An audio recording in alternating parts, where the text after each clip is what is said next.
नमस्कार दोस्तों आज हम आप लोग को वट सावित्री व्रत कथा सुनाने जा रहे हैं। जो भी महिलाएं वट सावित्री का व्रत करती हैं या नहीं भी करती हैं, उनको कथा जरूर सुननी चाहिए। इससे सौभाग्य प्राप्त होता है। तो चलिए कथा शुरू करते हैं।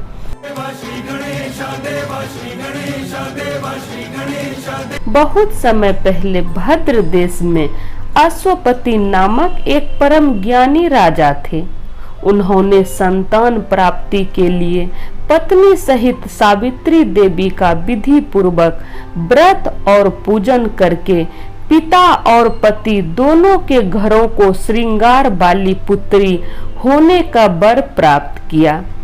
इस पूजा से उनके यहाँ पुत्री के रूप में सर्वगुण संपन्न सावित्री का जन्म हुआ। सावित्री शुक्ल पक्ष के चंद्रमा की भांति बढ़ती युवा हो गई। जब वह विवाह योग हुई तो राजा ने उन्हें स्वयं अपना वर चुनने को कहा। अश्वपति ने अपने मंत्री के साथ सावित्री को अपने पति का चयन करने के लिए भेज दिया। एक दिन देवर्षि नारद राजा अश्वपति के यहाँ आए हुए थे। तभी सावित्री अपने मन अनुकूल वर का चयन करके लौटी। उसने नारद जी को आदर पूर्वक प्रणाम किया। नारद जी के पूछने पर सावित्री ने कहा, राजा धूमत सेन जिसका राज्य हर लिया गया है, जो अंधे होकर पत्नी सहित वनों की खाक छानते फिर रहे हैं, उन्हीं के एकलौते आज्ञाकारी पुत्र सत्यवान को मैंने अपने पति के रूप में वरण कर लिया है। तीनों लोकों में भ्रमण करने वाले नारद जी ने सत्यवान और सावित्री के ग्रहों की गणना करके उसके भूत, वर्तमान और भविष्य को देखकर राजा से कहा, राजन, तुम्हारी कन्या ने निस्संदेह भारी परिश्रम किया है। सत्यवान गुणी और धर्मात्मा है। वह सावित्री के लिए सब प्रकार से योग्य है, परंतु एक भारी दोष है। वह अल्प आयु है और 1 वर्ष के पश्चात सत्यवान परलोक सिधार जाएगा। नारद जी की ऐसी अपशगुन की भविष्यवाणी सुनकर राजा अश्वपति ने अपनी पुत्री को कोई अन्य वर खोजने को कहा, पर पतिव्रता और एकनिष्ठ आस्था वाली सावित्री ने उत्तर दिया, पिताश्री, आर्य कन्याएं जीवन में एक ही बार अपने पति का चयन करती है। मैंने भी सत्यवान को मन से पति स्वीकार कर लिया है। अब वह चाहे अल्प आयु हो या चाहे दीर्घ आयु हो, मैं किसी अन्य को अपने हृदय में स्थान नहीं दे सकती। सावित्री बोली, पिताजी, आर्य कन्याएं अपना पति एक बार ही वरण करती है। राजा एक बार ही आज्ञा देता है। पंडित एक बार ही प्रतिज्ञा करते हैं और कन्यादान भी एक बार ही किया जाता है। अब चाहे जो हो, सत्यवान ही मेरा पति होगा। सावित्री के ऐसे दृढ़ वचन सुनकर राजा अश्वपति ने उसका विवाह सत्यवान से कर दिया। सावित्री ने नारद जी से सत्यवान की मृत्यु का समय ज्ञात कर लिया था। सावित्री अपने पति और सास ससुर की सेवा करती हुई वन में ही रहने लगी। समय बीतता गया। आखिर सावित्री 12 वर्ष की हो गई। नारद जी का वचन सावित्री को दिन प्रतिदिन अधीर करता रहा। आखिर जब नारद जी के कथन के अनुसार सावित्री के पति के जीवन में 3 दिन बचे थे, तभी से सावित्री उपवास करने लगी। नारद द्वारा बताई गई निश्चित तिथि पर पितरों का पूजन किया। प्रतिदिन की भांति उस दिन जब सत्यवान लकड़ियां काटने के लिए चला तो सास ससुर की आज्ञा लेकर सावित्री भी उसके साथ वन में चल दी। जंगल में सत्यवान ने सावित्री को मीठे मीठे फल लाकर दिए और स्वयं एक वृक्ष पर लकड़ियां काटने के लिए चढ़ गया। वृक्ष पर चढ़ते ही सत्यवान के सिर में असहनीय दर्द होने लगा। वह व्याकुल हो उठा और वृक्ष से नीचे उतर आया। सावित्री ने उसके पास के बर के वृक्ष के नीचे लिटाकर सिर अपनी जांघ पर रख लिया। सावित्री का हृदय कांप रहा था। सावित्री अपना भविष्य समझ गई थी। उसी समय दक्षिण दिशा से यमराज को आते देखा। यमराज और उसके दूत धर्मराज सत्यवान के जीवन को जब लेकर चल दिए तो सावित्री ने भी यमराज का पीछा करना शुरू कर दिया।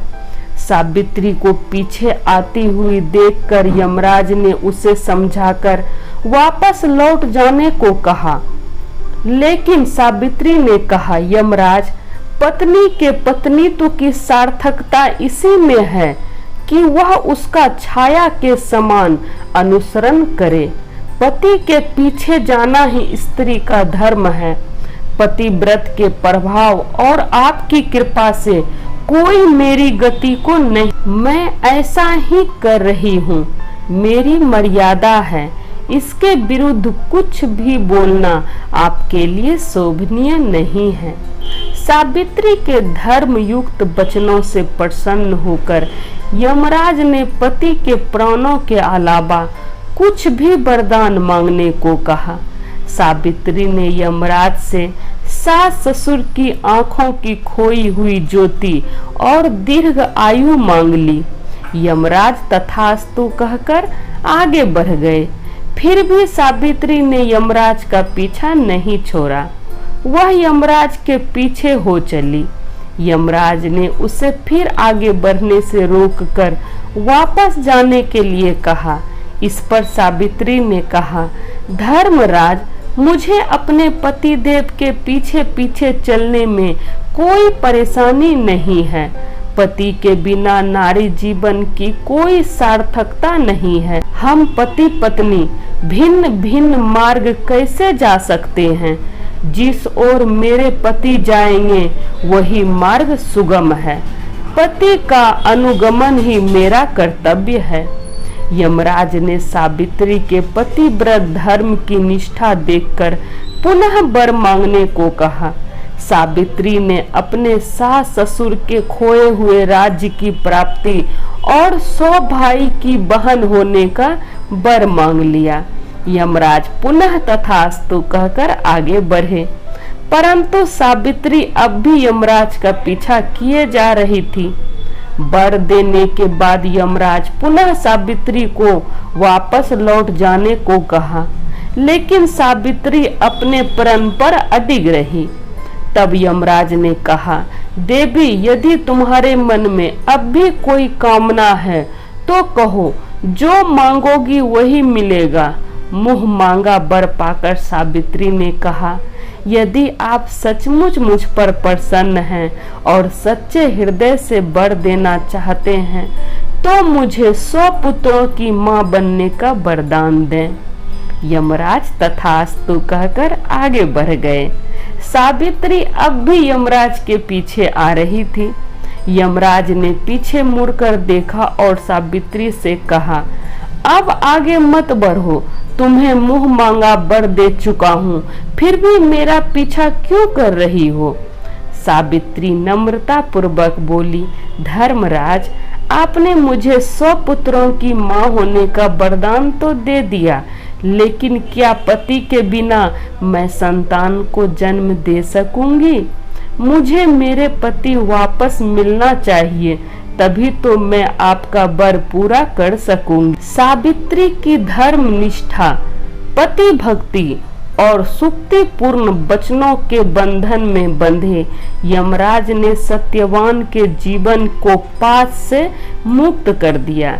सावित्री को वर देकर यमराज अंतर्ध्यान हो गए। सावित्री बट वृक्ष के नीचे पहुंची जहां सत्यवान ने प्राण छोड़े थे।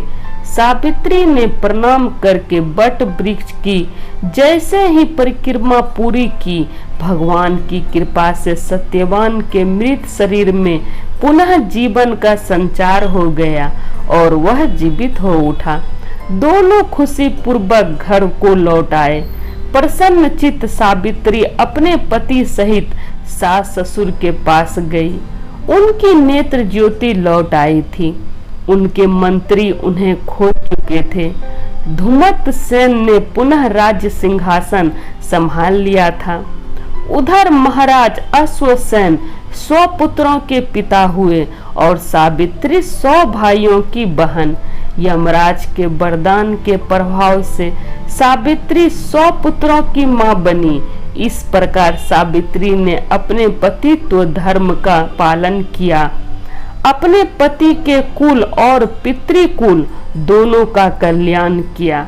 सावित्री और सत्यवान चिरकाल तक राज्य सुख भोगते रहे और चारों दिशाएं सावित्री के पति धर्म की पालन की कीर्ति गूंज उठी। और चारों दिशाएं सावित्री के पतिव्रत धर्म के पालन की कीर्ति से गूंज उठी।